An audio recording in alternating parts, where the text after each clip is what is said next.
Another exclusive Eyewitness News poll, Campaign 2010, the race to fill the seat for outgoing Congressman Patrick Kennedy. Our results reveal that Providence Mayor David Cicilline is leading his Republican challenger, John Laughlin. But the number of undecided voters could tip the scales. We also have surprising results on how voters feel about the Tea Party movement here in Rhode Island. Eyewitness News reporter Tim White has more.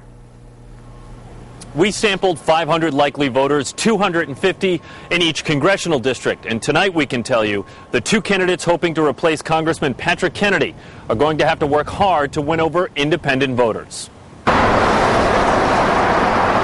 Democrats have held Rhode Island's first congressional seat since Patrick Kennedy took office in 1994. Our exclusive Eyewitness News poll shows voters are, for now, still leaning to the left. Democrat David Cicilline is out front with 48% of the vote. Republican John Laughlin has 29%. A large number, 22%, are undecided. There is a margin of error just over 6%.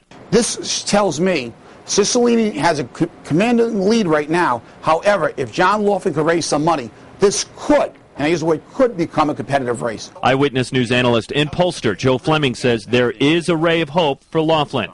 It's going to come down to the independents. Breaking down the numbers, independent voters give Cicilline 37% of the vote, 34% of independents lean toward Laughlin, and 29% are undecided. People might not know who I am right now, but by November 2nd, we're going to be looking pretty good. Republican John Laughlin says his political war chest is growing and an ad blitz is coming. In light of the fact that the mayor has spent hundreds of thousands of dollars over the last week getting his name and getting his message out, that's a result that's consistent with what we would expect.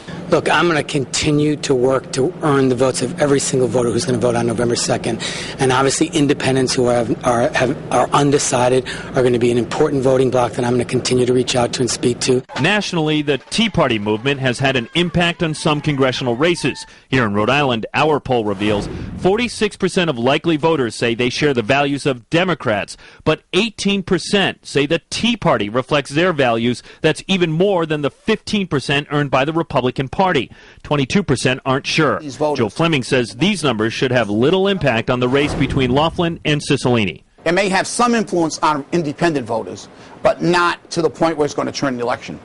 Tonight at 11, our exclusive Eyewitness News poll shows voters are clearly in a bad mood. President Obama's ratings continue to slide here in blue Rhode Island. We'll show you how far. Also, how voters feel about Senators Jack Reed and Sheldon Whitehouse. Our in-depth coverage continues on Eyewitness News tonight at 11. Tim White, Eyewitness News. We also have exclusive poll results from the 2nd Congressional District. The numbers show Democratic incumbent Congressman Jim Langevin has a commanding lead with 54% of the vote. Republican Mark Zakaria has 24%, but 22% of the voters in District 2 are still unsure. To go in depth with the numbers and take a look at the breakdown of voters by age, sex, and political party, we have additional coverage on our website, WPRI.com.